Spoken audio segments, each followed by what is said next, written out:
আমরা শুধুমাত্র রাজনীতিকদের জবাবদিহিতার ব্যাপারটা কিছুটা জানি, যে 5 বছর পর পর যখন ইলেকশন হয় তখন হলে এমপি সাহেবরা মানে মানে মানে মানে পসিবল এমপি ক্যান্ডিডেটস তারা একটা হলফনামা দেন।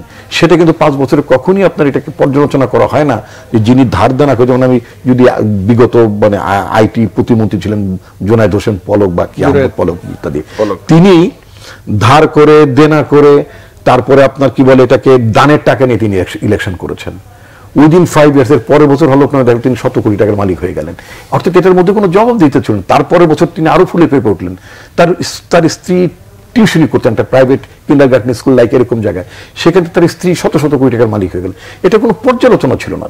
তো এখন তারপরেও রাজনীতিকদের বিষয়টা আমরা জানলাম, মানে জনগণ জানলো যে জবাবদিহিতা ছিল না বা তিনি শত কোটি টাকার মালিক হয়েছেন।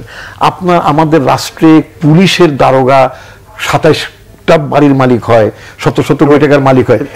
আমি একটু আমাকে আর কয়েকটা সেকেন্ড দেন। আমরা যে জানার কোন সুযোগ আছে? আমার কি জানার সুযোগ আছে সিভিল সার্ভিসের একজন ডেপুটি সেক্রেটারি অথবা একজন জয়েন্ট সেক্রেটারি অথবা রিটায়ারমেন্টের সময় সেক্রেটারি অথবা সিনিয়র সেক্রেটারি যে পর্যায়ে তিনি যান না কেন, তিনি কিভাবে টাকার মালিক হন, তিনি কিভাবে তার ছেলে মেয়েদেরকে বিদেশে চাকরিগত অবস্থায় বিদেশে পড়তে পাঠান, তাই না?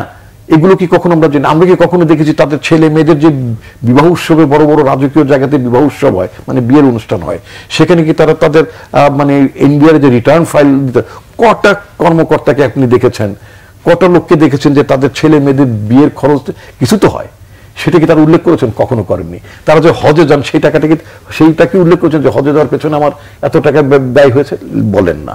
তারা কি মেডিকেল ট্রিটমেন্টের জন্য ইভেন যদি ইন্ডিয়াও যান, আমি যদি সিঙ্গাপুর ব্যাংককের কথা বাদ দিই, সেটা কি তারা উল্লেখ করেন না? অর্থাৎ কোনো পর্যায়ে জবাবদিহিতাটা ছিল না। আমরা যেটা চাই সেটা political parties, civil service and other services, police বাহিনী, সমস্ত জায়গায় ইনক্লুডিং জুডিশিয়ারি, তাদের একটা জবাবদিহিতা থাকতে হবে। তো সেই জায়গাটা রাষ্ট্রকে সেই জায়গাতে নিয়ে যেতে হবে।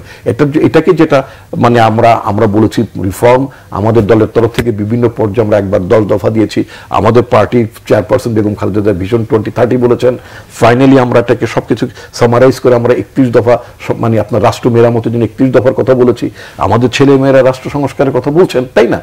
সংস্কার তো হতে হবে, কারণ এই জায়গাটায় রাষ্ট্র থাকতে পারে না।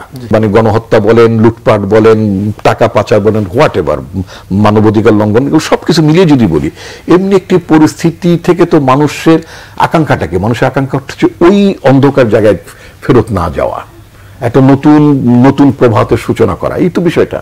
বাংলাদেশের মানুষকে যেন আবার গণতন্ত্র নিয়ে যাতে আবার মানে হাহুতাশ করতে না হয়, ভোট নিয়ে যাতে হাহুতাশ করতে না হয়, জবাবদিহিতার ব্যাপার যাতে হাহুতাশ করতে না হয়। আমাদের দেশের রাষ্ট্রের তো পরিচয় হচ্ছে গণপ্রজাতন্ত্রী বাংলাদেশ, অর্থাৎ প্রজাতন্ত্রের মালিক জনগণ। ফান্ডামেন্টালি এটাই তো সত্য। কিন্তু আসলে কি প্রজাতন্ত্রের মালিক কি জনগণ ছিল কখনো?